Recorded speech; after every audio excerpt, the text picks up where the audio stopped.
욥기 18장 5절에서 21절입니다. 악인의 빛은 꺼지고 그의 불꽃은 빛나지 않을 것이요 그의 장막 안의 빛은 어두워지고 그 위의 등불은 꺼질 것이요 그의 활기찬 걸음이 피곤하여지고 그가 마련한 꾀에 스스로 빠질 것이니 이는 그의 발이 그물에 빠지고 올간 위에 걸려들며 그의 발 뒤꿈치는 덫에 차리고 그의 몸은 올무에 얽힐 것이며 그를 잡을 덫이 땅에 숨겨져 있고 그를 빠뜨릴 함정이 길목에 있으며 무서운 것이 사방에서 그를 놀라게 하고 그 뒤를 쫓아갈 것이며 그의 힘은 기근으로 말미암아 쇠하고 그 곁에는 재앙이 기다릴 것이며 질병이 그의 피부를 삼키리니 곧 사망의 장자가 그의 지체를 먹을 것이며 그가 의지하던 것들이 장막에서 뽑히며 그는 공포의 왕에게로 잡혀가고 그에게 속하지 않은 자가 그의 장막에 거하리니 유황이 그의 처소에 뿌려질 것이며 밑으로 그의 뿌리가 마르고 위로는 그의 가지가 시들 것이며 그를 기념함이 땅에서 사라지고 거리에서는 그의 이름이 전해지지 않을 것이며 그는 광명으로부터 흑암으로 쫓겨 들어가며 세상에서 쫓겨날 것이며 그는 그의 백성 가운데 후손도 없고 후예도 없을 것이며 그가 거하던 곳에는 남은 자가 한 사람도 없을 것이라. 그의 운명에 서쪽에서 오는 자와 동쪽에서 오는 자가 깜짝 놀라리라. 참으로 불의한 자의 집이 이러하고 하나님을 알지 못하는 자의 처소도 이러하니라. 아멘. 오늘 말씀 욥기 18장 5절부터 21절 말씀입니다. 오늘 말씀은 빌닷의 2차 변론입니다. 먼저 5절부터 14절 말씀에는 악인이 필연적으로 처하게 될 마지막 파멸의 양상에 대해서 열거하고 있습니다. 먼저 빌닷은 악인의 빛이 꺼지고 그 장막이 어두워진다라는 표현을 통해서 악인의 운명을 서술합니다. 이는 악인이 경제적으로 파탄을 당하고 그의 세력이 약해질 것이다 라는 경고입니다. 이어 악인의 발걸음은 흔들리고 결국 그는 멸망하는 짐승처럼 올무와 함정에 빠지게 된다 말합니다. 그리고 재앙이 그에게 닥치고 사망이 그를 찾아오게 된다 말합니다. 15절부터 20절 말씀에는 악인의 파멸로 인한 허망한 최후 상황을 이야기합니다. 악인의 번영은 하나님의 징계로 완전히 근절되고 악인의 명성과 자손은 세상에서 완전히 사라지게 된다는 이야기입니다. 끝으로 21절에서는 악인의 파멸의 확실성을 강조합니다. 여기서 빌닷이 악인의 파멸에 대해 언급한 그것은 욥이 바로 자신이 지은 죄로 인해 현재 악인들과 동일한 그런 상황에 처했다라는 것을 나타내기 위한 것입니다. 사실 빌닷이 말하는 악인은 이름만 언급되지 않았을 뿐 욥을 지칭하는 것으로 보면 틀림이 없다라는 것입니다. 왜냐하면 본문에서 언급된 악인의 파멸 과정은 거의 욥의 상황을 묘사한 것이기 때문입니다. 더욱이 그는 2절에서 욥을 악인의 범죄에 포함시켜 말한 바 있습니다. 오늘 말씀에 악인이 욥을 지칭한다는 것은 그래서 더 확실합니다. 이렇게 볼 때 빌닷은 욥에 대하여 매우 큰 감정적 적대감을 가지고 대하고 있음을 거듭 확인할 수 있습니다. 빌닷은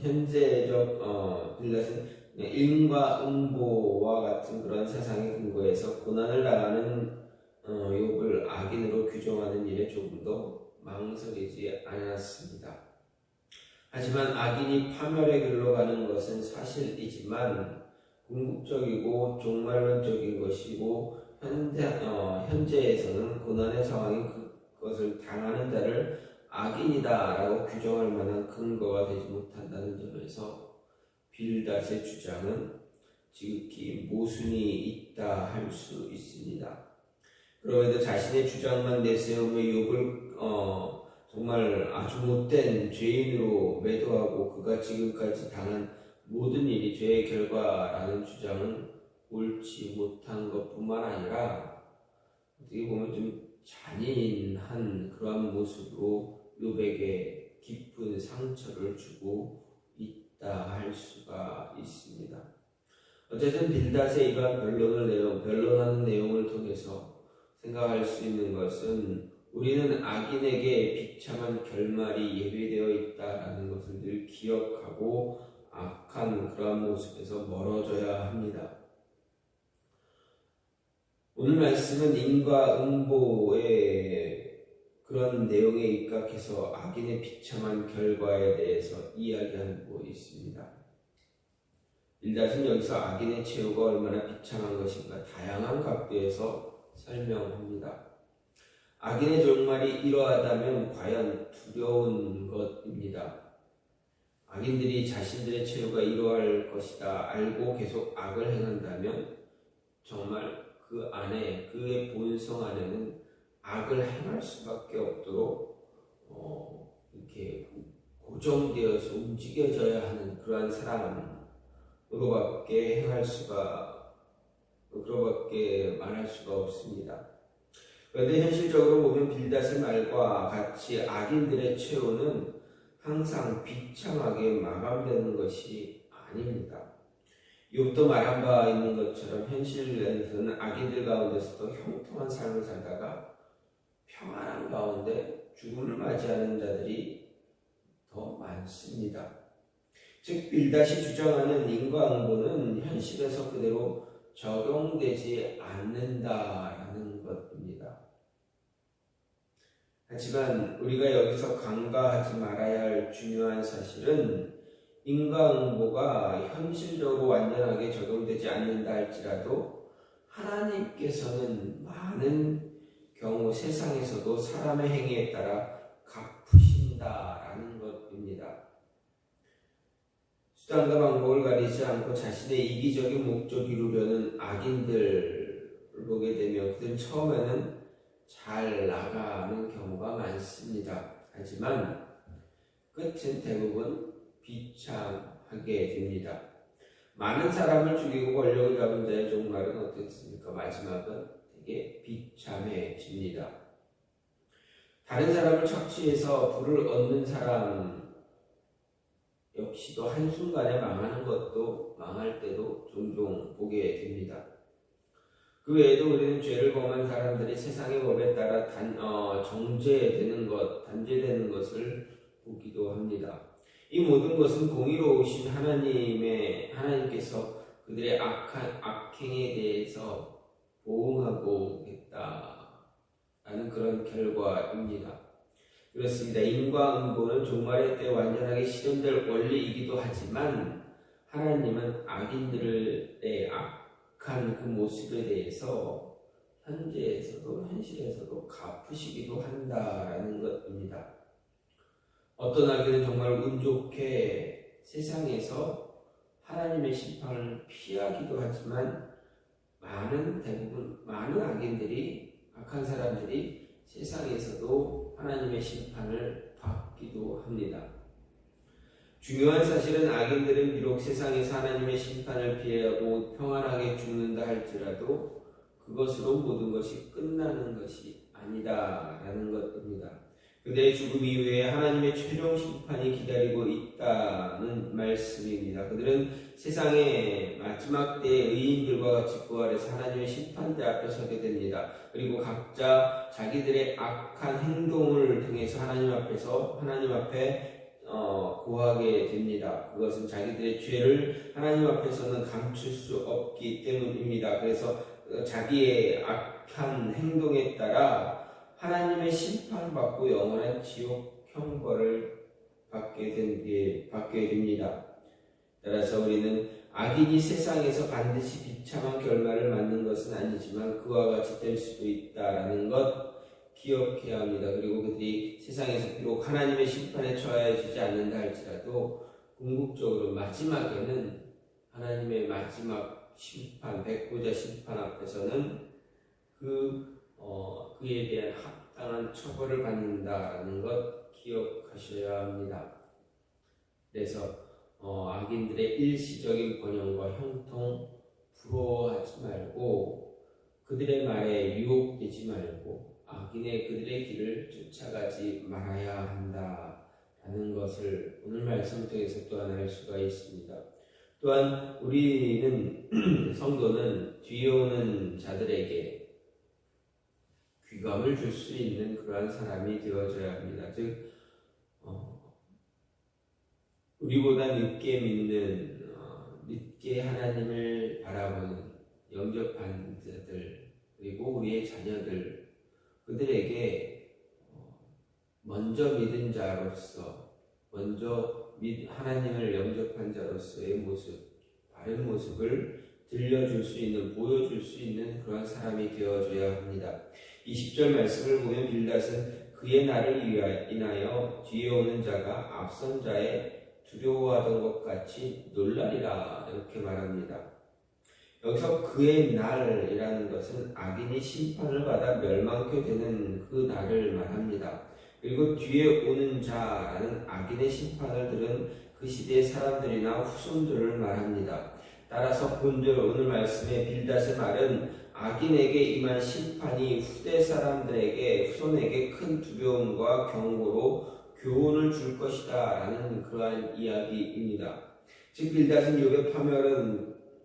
말하는 욥의 파멸은 악인에게 마땅히 있을 하나님의 심판으로 하나님께서 욥의 파멸을 통해서 그 시대와 후손들에게 경고를 주고 있다는 것을 말합니다. 우리는 여기서 빌닷의 이런 판단이 매우 잘못된 것이라는 것을 이미 알고 있습니다. 왜 그렇습니까? 욥은 악인에 대해 하나님의 심판의 결과로 재앙을 당한 것이 아니기 때문입니다. 욥에게 임한 고난은 오히려 욥의 신앙의 순수함을 시험하고자 한 그 한 차원 높은 그런 모습이기 때문에 그렇습니다. 그런 고난 가운데서도 하나님을 향한 신앙을 버리지 않았던 욥의 인내 그 모습은 후대 사람들, 후손들에게 아주 훌륭한 신앙의 모습이 되고 있다는 말씀입니다. 에스겔 선지자는 욥을 노아, 다니엘과 함께 구약의 3대 의인으로 말합니다.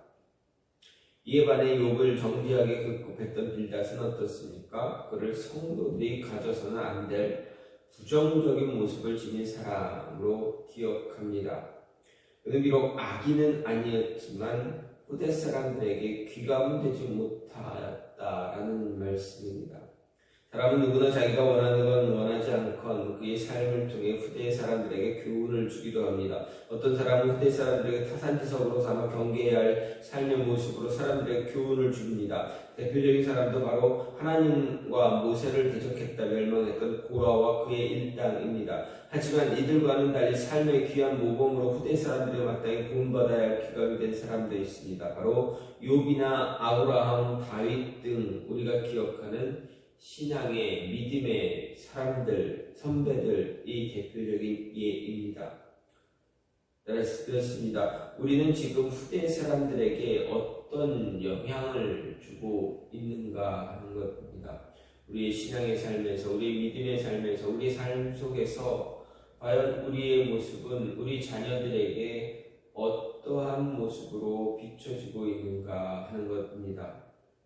우리의 모습을 우리 자녀들, 주변 사람들, 후손들은 어떻게 기억하게 되는가 하는 것입니다. 우리의 모습이 그들에게 신앙의 믿음의 본이 되어져서 우리의 삶을 따라 우리의 삶을 본받아 살아가기를 소망할 수 있는 그러한 모습을 전해줄 수 있어야 한다라는 것, 이것을 우리는 잊지 말아야 합니다. 오늘 말씀은 빌닷이 입장에서 변론하고 있습니다.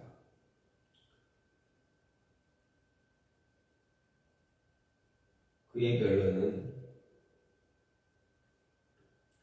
결코 악인에게는 비참한 악인의 결말은 언제나 똑같다. 그의 결말은 하나님의 심판이 있을 뿐이다. 마지막에는 하나님의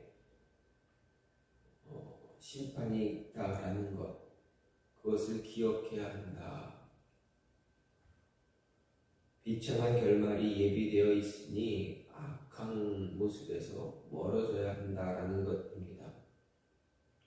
그리고 바른 신앙의 모습을 통해서 우리 자녀들에게, 후손들에게 좋은 신앙의 모습, 믿음의 모습을 전해줄 수 있어야 한다라는 것입니다.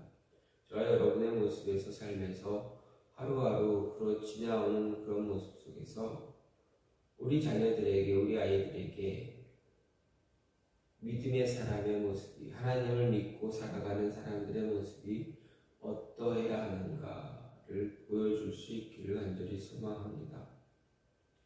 그 믿음의 모습을 보여주게 되면 악한 삶이 아니라 하나님이 기뻐하는 삶을 살고 있음을 보여주게 될 것입니다. 악한 사람의 모습은, 그 모습의 마지막은 하나님의 심판만이 있다라는 것, 그 모습을 통해서 그런 모습을 멀리하고 바른 신앙의 모습으로 살아가야 하는 그것을 우리 아이들에게 전해주고 또 믿음이 연약한 자들, 우리보다 늦게 하나님을, 예수 그리스도를 영접한 자들에게 신앙의 모습을 보여줄 수 있는 그런 삶이 있어야 한다라는 이야기입니다. 이 모습이 저와 여러분의 삶 속에서 늘 항상 나타날 수 있기를 간절히 소망합니다. 이 시간 같이 기도하기로 원하는 것은, 하나님, 악인의 마지막은 비참한 결말일 뿐입니다. 하나님 앞에서